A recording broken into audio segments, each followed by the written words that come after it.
My name is Michelle Poor. After giving up a long career in librarianship, I became a receptionist, which gave me more time to pursue my art. Well, when I was younger, much younger, I liked to fill up notebook with sketches, as children and teenagers do. I went to my art program and graduated from Bridgewater State University in 1997. And then I was a fiber artist for about 30 years. I knit a lot of garments, some of them originals. And about 2 years ago, I decided to pivot and became more involved in the visual arts, which was my initial passion. My joke is that if it looks like a crayon, I'm happy with it. I do oil pastels, soft pastels, water-soluble crayons, charcoal, some water pencil, and a lot of dry to wet media. I was really impressed when I came back to the art world as far as how far the technology had changed. Right now, as a visual artist, being able to do something and add water to it and spread it out and change the color is really, really interesting. And there are artist-grade water-soluble crayons and other things. Well, the reason I got back into it later in life mostly was because of time. When you're younger, there are things you want and that you pursue: mortgages, careers, education, and I finally had the time to do what I really love to do. My motivations have changed a little bit because when I was younger and getting my art degree, I wanted to shake the world. I wanted to rock the world with my statements. And actually, I found a statement in doing my media that sort of crept up on me slowly. This is my broken tulip, and it's all about finding beauty in the broken and unexpected. Well, like I said, I think we find beauty in most places. We just don't always know where it is. And I use florals to illustrate that.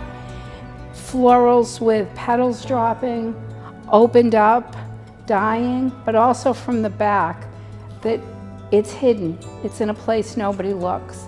And I try to make my florals convey all of that. Like I said, it sort of creeped up on me, and I had to ask myself, Michelle, what are you doing with all of this? And that was the theme.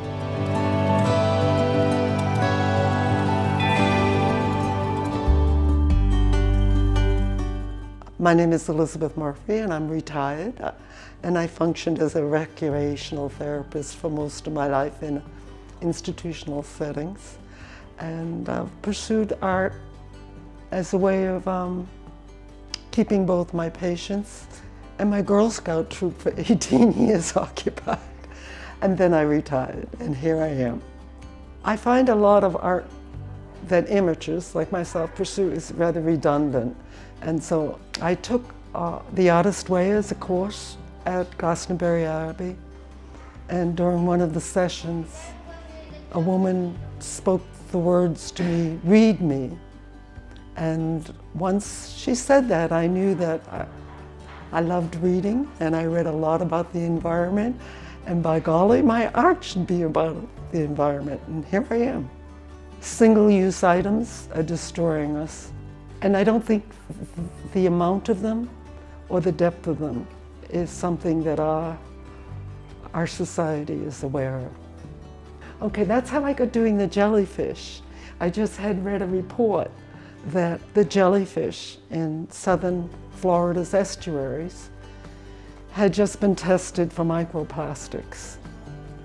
And I decided I could take up the challenge of making myself a bloom of jellyfish out of things that were only used one time. I have many more jellyfish sitting in my dining room window, hanging in my dining room window. I didn't think the library needed all of them. There's a series that has the whittled and sculpted apex animals in it from around the globe, from the 5 continents, and then a second series that has the major climate crises in North America, water, wind, fire, rising tides.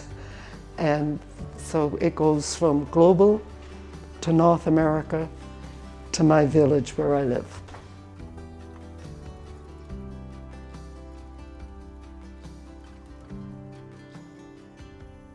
I'm really excited to be here at the Norwell Library, and I'm hoping that people will come in and see my creative juices and be happy.